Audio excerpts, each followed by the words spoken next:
Here's one of my favorite quotes of all time. It comes from Bill Bryson's delightful book, A Short History of Nearly Everything. Consider the fact that for 3.8 billion years, a period of time older than the Earth's mountains and rivers and oceans, every one of your forebears on both sides has been attractive enough to find a mate, healthy enough to reproduce, and sufficiently blessed by fate and circumstances to live long enough to do so. Not one of your pertinent ancestors was squashed, devoured, drowned, starved, stranded, stuck fast, untimely wounded, or otherwise deflected from its life's quest of delivering a tiny charge of genetic material to the right partner at the right moment in order to perpetuate the only possible sequence of hereditary combinations that could result, eventually, astoundingly, and all too briefly, in you.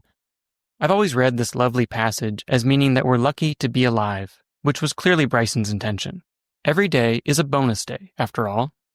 But I recently read a similar passage in the Daily Stoic that considers our evolutionary history in a very different light. No one said life was easy. No one said it would be fair. Don't forget, though, that you come from a long, unbroken line of ancestors who survived unimaginable adversity, difficulty, and struggle. It's their genes and blood that run through your body right now. Without them, you wouldn't be here.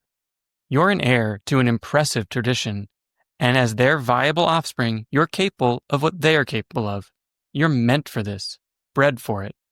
Just something to keep in mind if things get tough. Yes, your ancestors were lucky, as Bryson so eloquently observed, but they were also tough.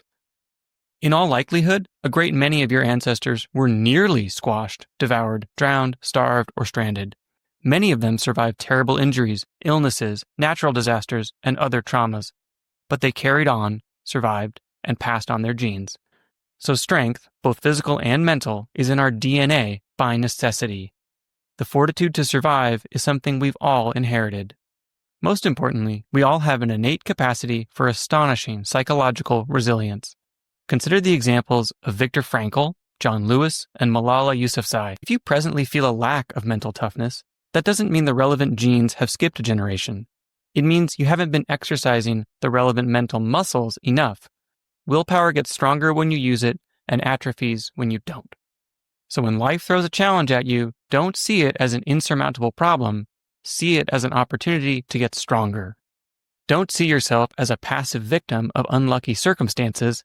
See yourself as the latest in a long line of survivors who persevered against all odds. Fulfill the potential you've inherited from your ancestors by doing the work that would make them proud.